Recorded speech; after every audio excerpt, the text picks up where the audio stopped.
I'm serious, I don't have it. Are you fucking serious? Fucking serious, I don't have the map, okay? Heather, that is so not cool, man. I know it's not cool. That is... What's up, beautiful people? I'm Zach, and you're watching Zach Makes Movies, a channel where we talk about... You guessed it, Frank Stallone.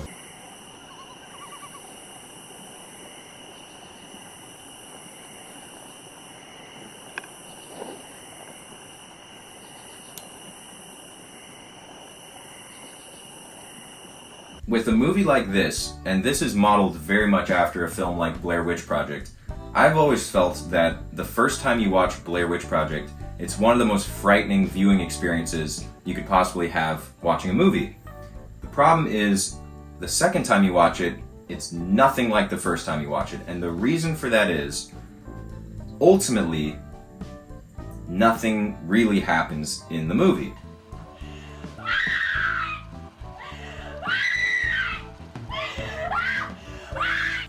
Now, this isn't a knock against the film. I think it's pretty perfect as is. The acting's phenomenal. Turn it off! Well, you can't have the freak either. The concept of the film is fantastic. They did a really, really good job. Jesus Christ. That's fucking creepy. And this is no redneck. No redneck is this creative. With their budget of something like $60,000, which is essentially $0. Very inspirational movie, but yeah, if you watch it that first time, you are terrified. We should even turn that light off too. Alright. Anything that's going to attract attention to us at this point. Okay. Of the dark, of the noises you're hearing, of the possibility of something frightening happening in the film. Once you've already seen it, and you know that these tense, creepy scenes lead to basically nothing, it's less rewatchable for that purpose. I think that my movie, similarly, is going to be a much more enjoyable first watch than any of the subsequent watches, and that's for the same reason. What makes this movie so entertaining, I hope, is the mystery, is wondering what's going to happen in any given scene. And what I did in the making of the film was really try to stretch out the drama and stretch out the suspense as much as I possibly can. In this film, I had known pretty early on that I wanted it to be a slow burn. The number one thing that can make your editing process go faster is spending more time on the script. The more solid the script is, the smoother the filming process is going to be. Please, I gotta get this on 16. It's a fucking camera. Okay.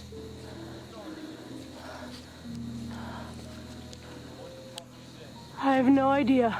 And the smoother the filming process is, the smoother the editing process will be. In this particular situation, we had to rush through the process of pre-production because we were fighting against the temperature. I knew that we were going to be shooting a vast majority of this film out in the desert, and I wanted to make sure that we could get on set before spring had ended. Otherwise, I might risk killing my actors, which is always bad. Reminds me of that tragedy. Continuing my streak of not killing any of my actors, I decided to rush through the process of pre-production, which included redrafting the script. Now, normally if I'm going to direct a film, I'm going to do between 10 and 15 or more drafts of that script. In this case, the first draft of the script was actually pretty solid, so it only really needed another 2 or 3 drafts to get it to the point where I was happy to jump into production. But if I had been given more time, certainly I would have spent a lot more time making sure that some of these cheaper scenes are more interesting. And the way to do that is simply coming up with dialogue that sets the tone of the film properly. Voodoo stuff is hanging all over. Look around. No way. They're all over the place. Holy shit. And also serves to entertain the audience regardless of where that scene is going.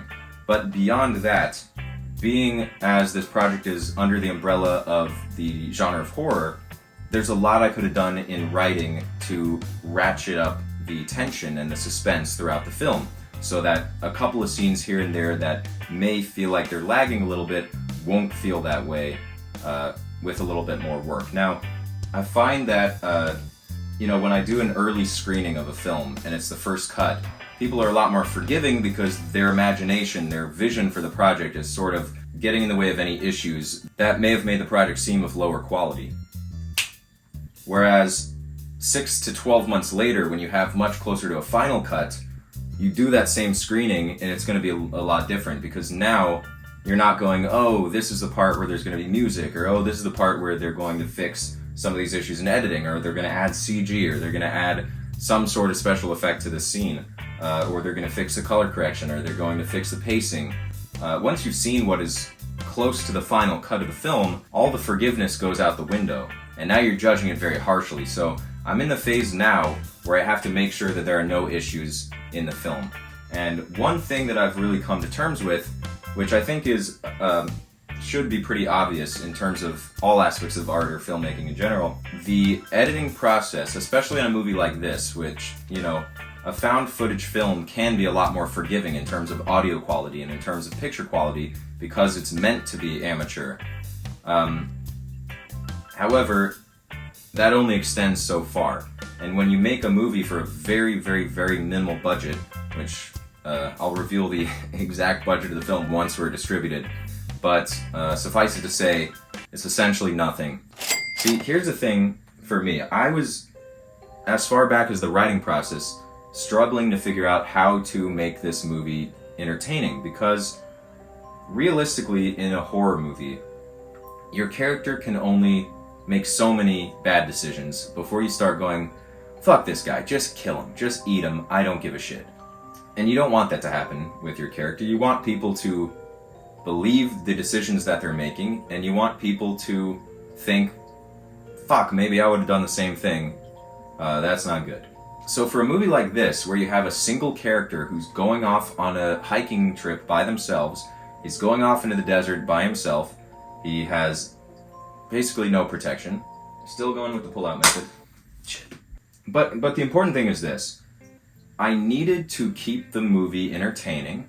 I needed to have enough atmosphere and enough suspense to keep it interesting without throwing in too much terror in the first half when the character still has the opportunity to turn around and go back home.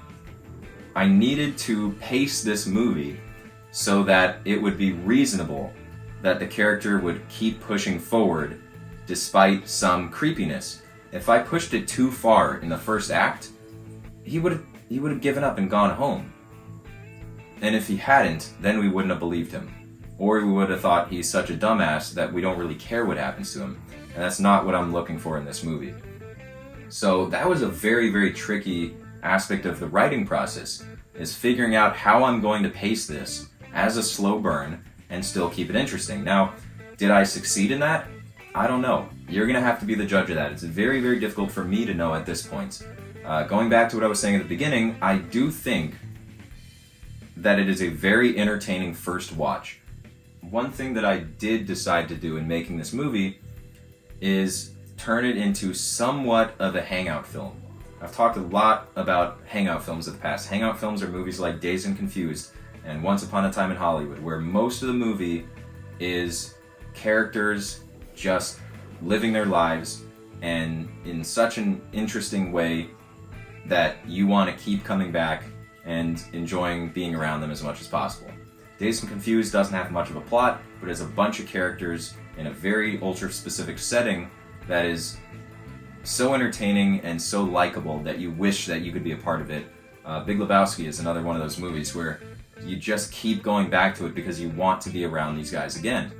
This movie needed to be, in my opinion, both a found footage horror mystery thriller and a fun comedic hangout movie, because I thought that at the very least, if we're not experiencing the terror, at least in the first half of the movie, there's plenty of suspense, there's plenty of creepiness, but there couldn't be too much terror in that first half, like I said, or the character would have left.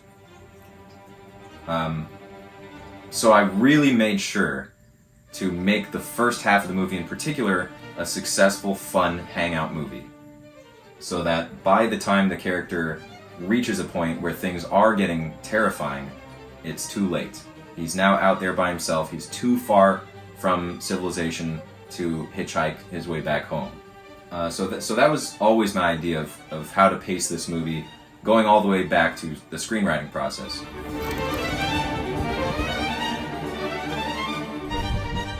Woo! Is this great or what? Oh. Not a bad place to die. Ooh, boy! Wow. Look at that one.